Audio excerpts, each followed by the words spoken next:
Ju përshëndes të nderuar shikues nga studio e lajmeve në Blu Televizion.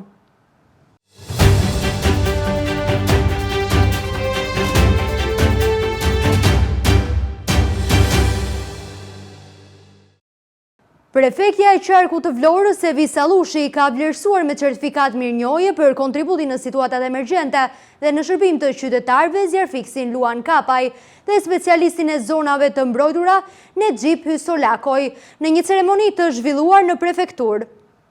Prefektja e Qarkut Evi Sallushi ka vlerësuar me certifikat mirënjohje për kontributin e vyer në situatat emergjente dhe në shërbim të qytetarëve zjarfiksin Luan Kapaj dhe specialistin e zonave të mbrojtura Nexhip Hysolakoj në një ceremoni të zhvilluar në prefekturën e Qarkut. Në fjalën e saj, Allushi i përshkruan dy personalitetet si njerëz të punës të përkushtuar që asnjëherë nuk kërkojnë reklam, por janë aty në vijën e parë të luftës për të përballuar situatat. Për zjarfiksin Hero Luan Kapaj dhe specialistin e mjedisit Nexhip Hysolakoj janë dhënë dhe certifikatat e mirënjohjes me motivacionin për përkushtimin dhe profesionalizmin e treguar në kryerjen e detyrave. Në fjalën e tyre, Hysolakoj dhe Kapaj e shohin vlerësimin si një nderim për punën. Këtë vlerësim ata ja dedikojnë të gjithë kolegëve me të cilët punojnë dhe familjes, pa mbështetjen e së cilës nuk do të kishin arritur asgjë. Si fillim do më falni për cilësinë e zërit, sepse ne zjarfiksit përdori ujë dhe në këtë temperaturat të larta sa i mirë është ujë për fiku zjarrit, aq edhe i devshëm është për trupin tonë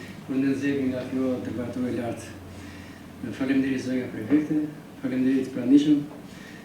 Marrja e këtij vlerësimi është një rast i veçantë për mua si person, sepse unë dhe kolegët e mi që bëjmë pjesë të shërbimit mbrojtjes nga zjarri dhe shpëtimi, kemi si mision shpëtimin e jetës së njeriu, të pronës, të gjithë gjallë, si dhe të mjedisit nga rreziku i zjarrit dhe rreziqet e tjera të cilat shkaktohen nga dora e njeriut apo nga natyra. Ky profesion që ne bëjmë do na bëjë gjatë gjithë jetës sonë.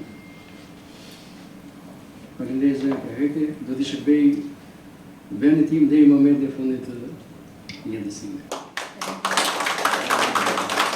Në fakt, me çfarë shoh që ato shëran gjithë miqtë e mi, edhe këtë punë ose këtë voluntarizëm që unë bëj për jetën e njerëzve të policëve nuk e bëj dot pasur prezencën e policisë apo të zjarfikës apo stacionit të policisë Orikum dhe mbi gjithë ato kolegëve të mi dhe gjithë mirëkuptimin e familjes time. Ju falenderoj për këtë vlerësim, mendoj që nuk është fundi i këtij rrugtimi tim, pikërisht për jetën e këtyre vizitorëve të policëve në zonat e Vlorës. Faleminderit. Përgjatë ceremonisë kanë përshëndetur dhe përfaqësues të institucioneve, si dhe kolegë të tyre. Së të dy herojve të hershtur që ne i nderojmë sot me këtë certifikat mirënjohje, ashtu sikurse edhe përmendur pak më parë, bashkëpunimi interinstitucional është nga elementët më të rëndësishëm të punës për të dy, si për Nexhipin, ashtu edhe për Luanin, por edhe për ne si institucion prefekture. Ky bashkëpunim ka qenë në vimësi dhe patjetër do të jetë edhe më tej, edhe me policinë e shtetit. Kemi kënaqësinë të kemi prezent sot dhe drejtorin e policisë, unë madje e ftoj. Mirënjohjet dhe Nexhipit dhe Luanit, po si Nexhipi dhe Luanit kërkojnë të jenë sa më shumë. Ishin vitin e kaluar, por gjenerasin që ta falenderoj personalisht edhe gjithë repartin, por dhe në këtë periudhë në luftë me zjarret, zjarfiksi Luan Kapaj dhe specialisti zonave të mbrojtura Nexhip Hysolakoj janë në vijën e parë të frontit, duke sakrifikuar për të kryer me përkushtim detyrën. Banesat përgjatë rrugës së manastirit, pjesë e fshatit turistik Zvërnec, janë prej ditësh pa ujë të pishëm. Denoncimi vjen nga vetë banorët me emrin e vjetër Lagja e Çobenve, të cilët për Blu Televizion thonë se prej fillim korriku të marrin vetëm një orë ujë në disa ditë. Banesat të cilat gjenden përgjatë rrugës së manastirit, pjesë e fshatit turistik Zvërnec, janë prej ditësh pa ujë të pishëm. Banorët e bllokut të banimit që njihet ndryshe si Lagja e Çobenve thonë se prej fillimit të korrikut po marrin vetëm një orë ujë në disa ditë. Siç denoncojnë banorët për Blu Televizion, kjo për shkak se uji është prerë në hyrje të fshatit për të furnizuar bizneset që gjenden përgjatë vijës bregdetare. Sipas banorëve, kjo situatë në këto ditë të nxehta i ka penalizuar, ndaj kërkojnë zgjidhjen e këtij problemi. Banorët tonë se kanë bërë kërkesa të her pas hershme në ujësjellës kanalizime, por ky problem jo vetëm që nuk është zgjidhur, por janë hasur edhe me kërcënime të ndryshme. Ne jemi banorë të Zvërnecit, unë jam prej 40 vitesh, dhe këtu historikisht ka qenë problem ujësjellësi. Fshati këtu ka një tubo të amortizuar, kjo ka qenë, s'ka bërë ndërhyrje. Por tani me zhvillimin e kohëve njerëzit vendi u zhvillua dhe me sa shohim problemi ujit ka ngelur dhe thellohet çdo ditë më shumë. Konkretisht, kemi shumë vite që ne kemi bërë kërkesën në ujësjellës për të na sjell ujin. Asnjëherë nuk kemi marrë zgjidhje.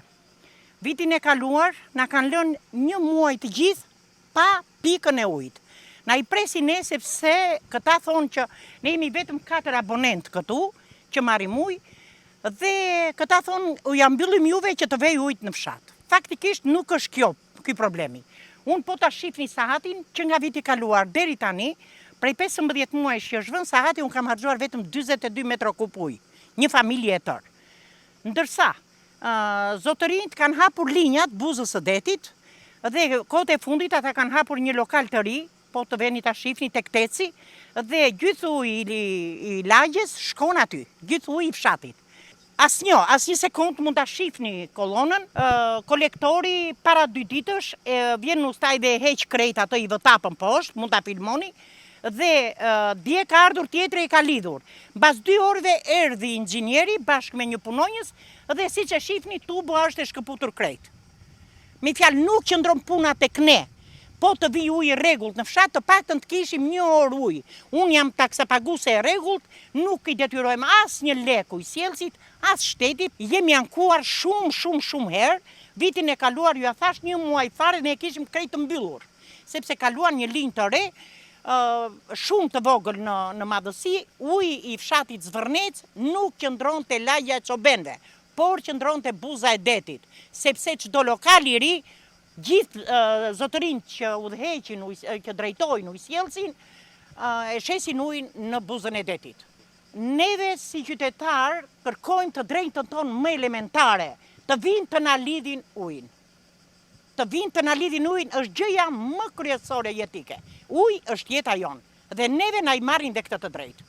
Ju lutemi shumë të na ndihmoni. Dhe presin ujt se do mbushet fshati lart. Njëri e pret, njëri e lidh. Kojmë ujtë të na vijë për të lartë për të pirë, po për të lartë, po për të pirë dhe me bleni bidon. Sot që flasim kemi pa ujë që në 3 korrik, 1 ditë po dhe 10 ditë jo. I që ja kemi në një fush me kum, del pompa me gjerë kum, lajmë suratin me kum. Pastaj e fshim me peshqir, ja jo është. Këtu vinë, e lidhin, e presin prap. Njeri e lidh, tjetri të blokon. Uji vete i tëri buz detit, tek Teci që do ju qoj unë tani, edhe t'ju tregoj qa linje i kanë vënë buzës detit. E kemi shumë të problem. Taksat i pagojmë, të gjitha i pagojmë, do mirë në ujë. Po ujë s'po marim. Urdhërot tubi i prerë, nuk i japin fare. Edhe që kryenxhinierin nuk të qas fare në zyrë. Të vemi këtë tek Teci që të shikoni atje lidhjen e buzës detit, të marrin ujë, të lagin rërën e detit, edhe mos marrin njerëzit. Ky është skandali më i madh që ndodhë të në Shqipëri. 2026 neve s'marrim ujë, s'kemi ujë, që të lajemi. Përgjatë rrugës së manastirit, shtëpitë që ndodhen aty janë kryesisht e emigrantëve që kthehen në atë dhe për pushime. Përgjatë sezonit veror, shumica e banesave në këtë zonë funksionojnë edhe si shtëpi pushimi me qira për turistët, ku mungesa e ujit penalizon njëkohësisht edhe bizneset e tyre, për të cilat paguajnë taksa. Prej disa ditësh uji i detit përgjatë lungomares në Vlorë ka marrë një ngjyrë të verdhë, duke ngritur shqetësimet e pushuesit që frekuentojnë plazhin publik. Ata dyshojnë se fenomeni mund të lidhet me praninë e algave ose me ndotje nga shkarkimet në det dhe kërkojnë verifikime nga institucionet përgjegjëse.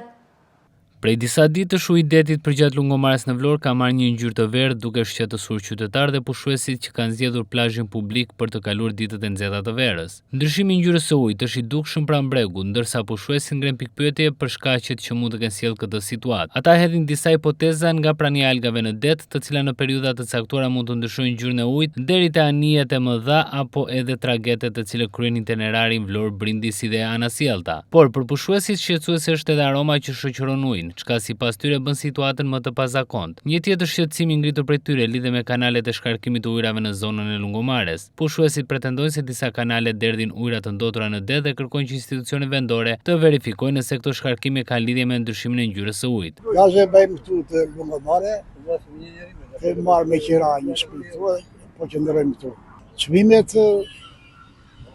ka rritë klasin e vitin e kaluar. Uj ka 3 ditë, ja shikohet plazhe e Boshkanikut gjithë e larguar, kanë 2 ditë janë larguar. Shkojnë andej në radhima, se këtu është mbushur plot i verë gjithë. I verë deti, janë edhin karavet ata, anijet në një mbeturina, ose janë të dere dhe bajeve. Janë 4 tube që dere në detë, gjithë të burgomare. Ky plazh publik po dhe është ai që është private e Boshës. 3-4 ditë kanë usim, kalojnë ata nuk i marrin të plazhit publik veterinar. S'ka kontroll fare. Bashkia do të punosh. Ka akoma pe atje pa të kapësisht. Ka 3 ditë që shumë. Që nuk po bëhet plazh.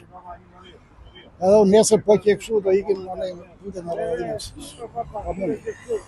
Unë kam që në 29 maj. Se rinë në Itali, po jam pensionistas. Problem për shiko, në ratë të parë është kanali atje, që është ndotur komplet. E në nërë vinë era qatë të mund, për të qijë. E dyta, edhe këtu dje, që u futa unë aty kështë vajra. Pastaj kjo tjetra këtu që është tipi e shilë, do më thënë ujë aty, është me ato barise që ka deti. Kur bën deti, do më thënë ato që ka shumë trasdira, këtu pasaj nga dretësia, qa bën ajo, edhe nuk ka lëvizje deti, edhe veshon atë ngjyrën e tashi, o nga vaporat këtu, o nga këta edhe këtu, që ka ju proj aty, edhe se është një qëtër andej. Edhe në vajrat ata andej nga larë, nga qatë atë qa bëjnë këtu, edhe dhe aty. Ndërkohë, një pushues italian shprehet. Kam disa ditë që kam ardhur në Vlorë, më pëlqen shumë qyteti, më pëlqen shumë Vlora. Çmimet janë në rregull për ne. Nuk e dim pse ujë detit ka marrë këtë ngjyrë të verdhë dhe çfarë ka ndodhur, por kjo situatë ka rreth 3 ditë që vazhdon. Lungomare mbetet një nga zonat më të frekuentuara të Vlorës gjatë sezonit turistik, duke pritur çdo ditë një numër të madh pushuesish vendas dhe të huaj. Në kushtet kur plazhi publik frekuentohet nga qytetarë dhe turistë, pushuesit kërkojnë që institucionet përgjegjëse të kryejnë kontrolle dhe analiza të ujit për të përcaktuar shkakun e ndryshimit të ngjyrës dhe nëse ka apo jo ndotje. Për të shqetësimit të pushuesve, mbetet e nevojshme që situata të verifikohet nga institucionet kompetente përmes analizave laboratorike, të cilat mund të përcaktojnë nëse bëhet fjalë për një fenomen natyror si prania e algave apo për ndotje të shkaktuara nga shkarkime në det. Autoriteti Kombëtar i Ushqimit ka intensifikuar bashkëpunimin me bizneset lokale në Gjirokastër për të garantuar respektimin e standardeve të sigurisë ushqimore. Synohet që subjektet të cilët merren me prodhimin dhe tregtimin e produkteve ushqimore të ofrojnë produkte të sigurta dhe cilësore për konsumatorët. Në kulmin e sezonit turistik, Autoriteti Kombëtar i Ushqimit ka intensifikuar bashkëpunimin me bizneset lokale në Gjirokastër për të garantuar respektimin e standardeve të sigurisë ushqimore. Qëllimi është që subjektet që merren me prodhimin dhe tregtimin e produkteve ushqimore të ofrojnë produkte të sigurta dhe cilësore për konsumatorët në një periudhë kur fluksi i vizitorëve është më i lartë. Përfaqësues të këtij autoriteti kanë zhvilluar takime informuese me administratorë dhe punonjës të marketeve, supermarketeve, pasticerive, pikave të tregtimit të bulmetit dhe restoranteve. Gjatë të këtyre takimeve është vënë theksi te zbatimi korrekt i kërkesave ligjore për etiketimin e produkteve, ruajtjen në temperaturat e përshtatshme, respektimin e kushteve higjieno-sanitare, si dhe garantimin e gjurmëshmërisë së produkteve ushqimore. Sipas Autoritetit Kombëtar të Ushqimit, bashkëpunimi me biznesin mbetet një element kyç për rritjen e sigurisë ushqimore dhe mbrojtjen e shëndetit të konsumatorëve. Institucioni ka apeluar që operatorët e biznesit ushqimor të zbatojnë me përpikmëri detyrimet ligjore, ndërsa kontrollet në teren do të vijojnë gjatë gjithë sezonit veror për të siguruar respektimin e standardeve. Ministri i Punëve të Brendshme Besfort Lamallari dhe drejtori i përgjithshëm i Policisë së Shtetit Skënder Hita kanë inspektuar në Imar masat e marra për garantimin e rendit dhe sigurisë gjatë sezonit turistik.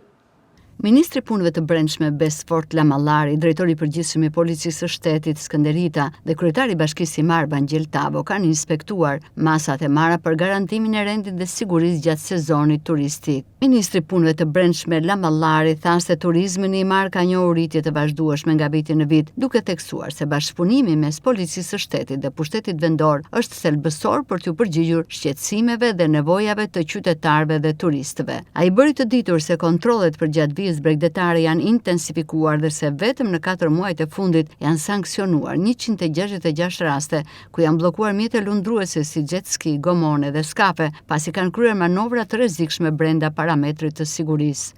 Kryetar, vjen mirë që jemi në Himar për të parë se si ka ndryshuar nga viti në vit turizmi në Himar, sigurisht vetë peisazhi Himarës në gjithë gjiret edhe vendet të cilat janë shumë të frekuentuara nga turistët, jo vetëm nga brenda Shqipërisë, por nga gjithë Europa dhe më gjërë. Është e rëndësishme që krahas shërbimeve që marrin nga Pushteti Vendor, nga Bashkia, është nevoja që ne të kemi një bashkëpunim shumë të mirë mes Policisë së Shtetit dhe Pushtetit Vendor, si në kuptim të sigurisë që ofrohet qytetarëve, turistëve, vizitorëve, po ashtu edhe në kuptim të shërbimit që ofron policia në menaxhimin e trafikut për të përgjigjur qytetarëve në ankesat, shqetësimet që ata kanë. Kemi patur në fakt vetëm në 4 muajt e fundit 67 raste ku policia ka ndërhyrë pikërisht për të ndihmuar turistë, vizitorë tuaj që vizitojnë edhe Himarën, edhe malin e Çikës, përgjithsisht jugun, Gjipen dhe janë shpëtuar mbi 200 turistë. Kështu kjo falë punës që bën policia krahas shërbimit që ofron për rritjen e sigurisë. Nga ana tjetër, ju siç e dini, ka hyrë në fuqi udhëzimi i rishikuar për nivelin e lejuar të zhurmave, përgjithsisht nga turistët, të cilët preferojnë që të kenë një zonë turistike të qetë, të mbar, është përqafuar dhe kjo është përqafuar edhe nga bizneset. Nga ana tjetër, do të thoja që policia e shtetit ka vijuar dhe me kontrollet që janë bërë në vijën bregdetare, si policia kufitare, po ashtu dhe njësia policore detare, ku vetëm në 4 muajt e fundit janë sanksionuar 166 raste në gjithë linjën bregdetare shqiptare, ku janë bllokuar mjetet si jet ski, gomone dhe skafe, para arsye se kanë kryer veprime të rrezikshme brenda perimetrit të sigurisë apo edhe duke mos pasur dokumentacionin e duhur, duke vepruar jashtë zonave të miratura, si dhe patjetër janë marrë dhe masat përveç se bllokim mjeti edhe masat administrative me gjoba prandaj drejtuesve. Kryebashkiaku i Himarës Bangjel Tavo vlerësoi bashkëpunimin me Policinë e Shtetit, duke theksuar se popullsia e Himarës shumë fishohet gjatë sezonit veror. Unë ju falenderoj që jeni në Himar sot.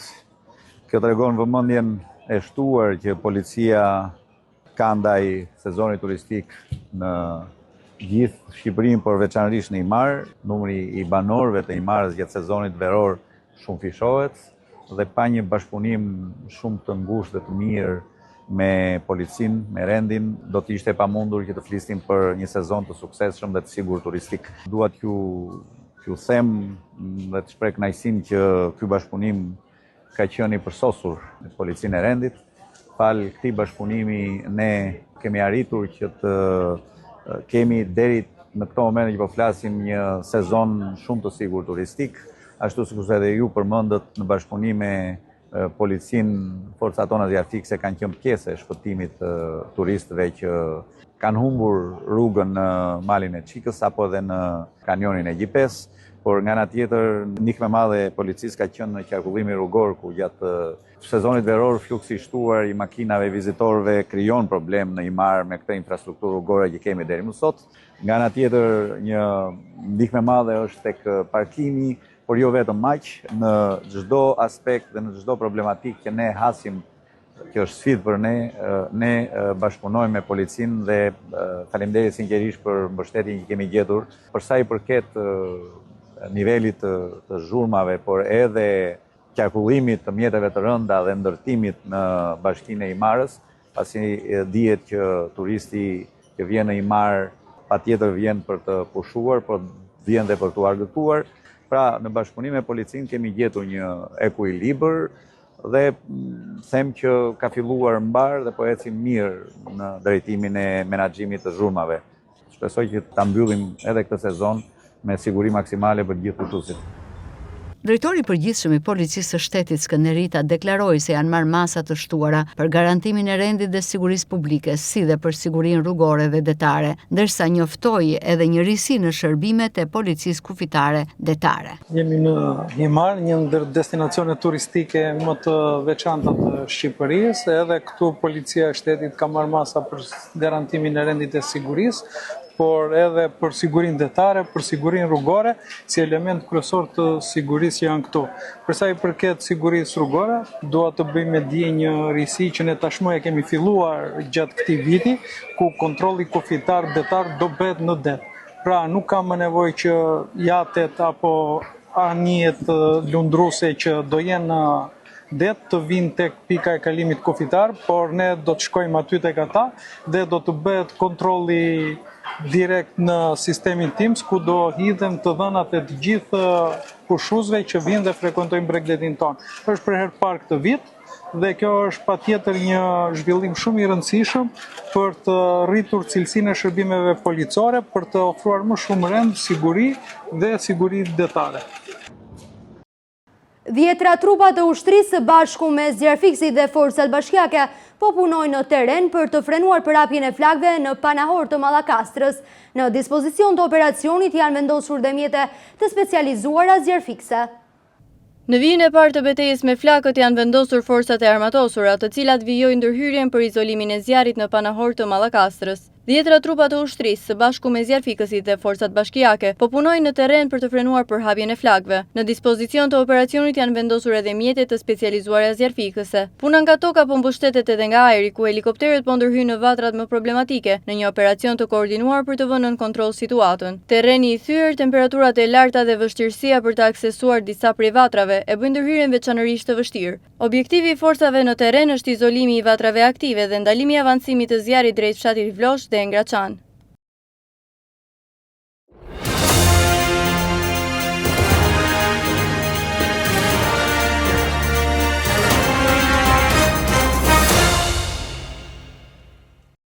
Shkeli perimetrin e sigurisë duke rrezikuar jetën e pushuesve, policia kufitare bllokon mjetin lundrues jet ski dhe ndëshkon drejtuesin me masë administrative 300.000 lekë të rinj.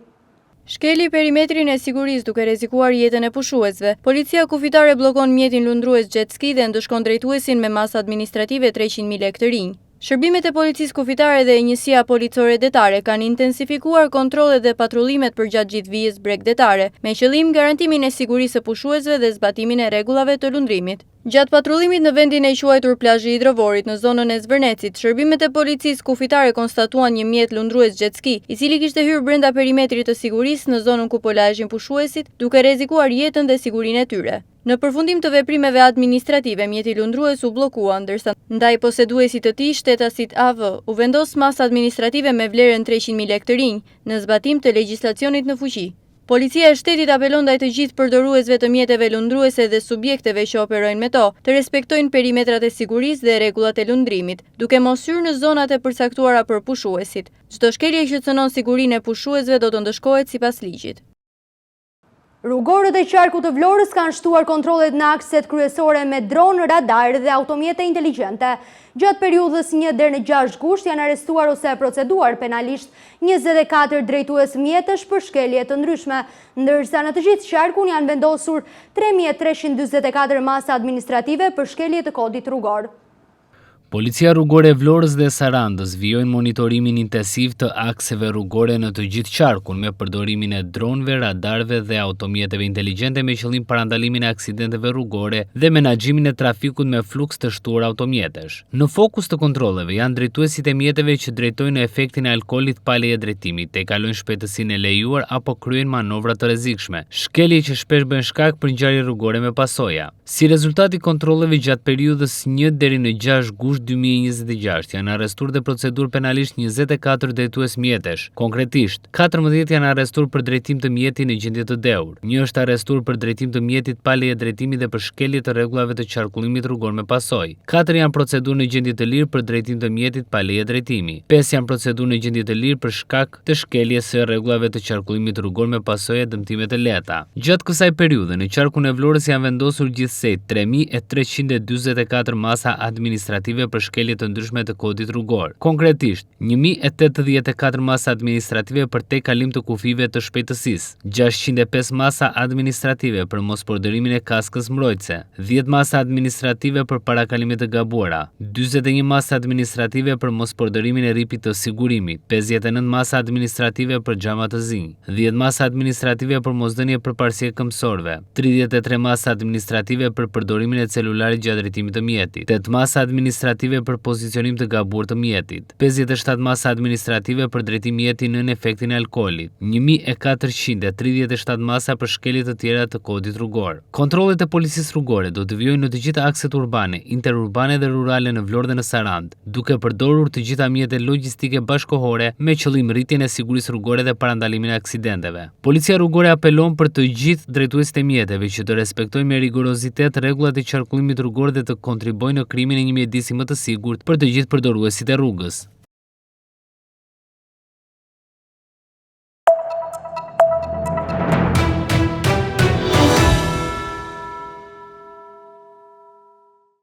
Maturantët të cilët duan të ndjekin studimet në mjekësinë e përgjithshme, një nga programet më të preferuar të arsimit të lartë, do të duhet të ndjekin një hap tjetër për konkurimin e tyre.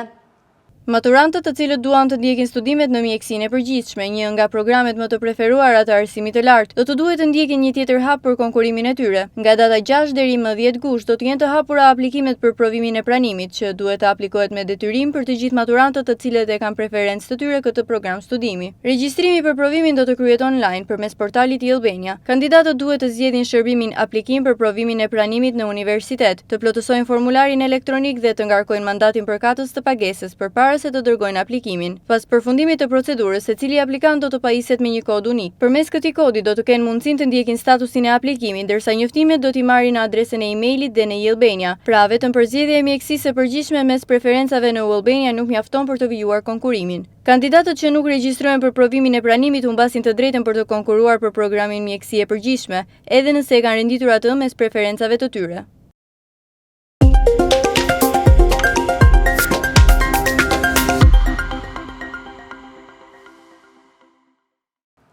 Një gjykatës në shtetin Amerikan të New Mexico ka urdhëruar kompaninë Meta të paguajë $567 milion për dështimin në paralajmërimin e publikut lidhur me rreziqet që platformat e saj paraqesin për fëmijët.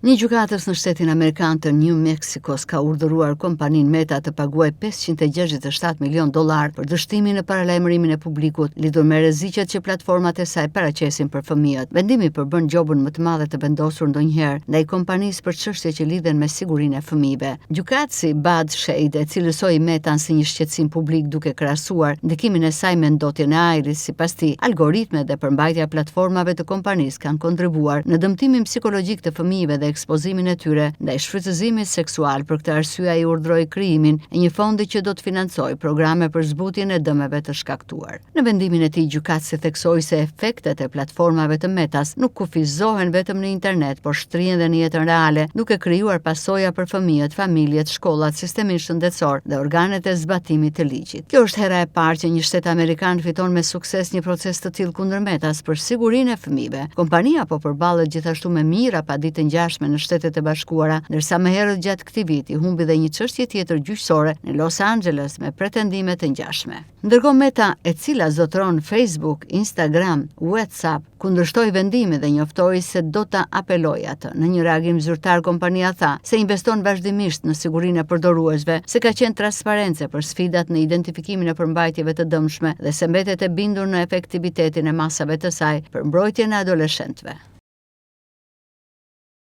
Të nderuar shikues, kemi mbërritur në fund të këtij edicioni informativ. Ju falenderoj për vëmendjen, bashkë mirupafshim.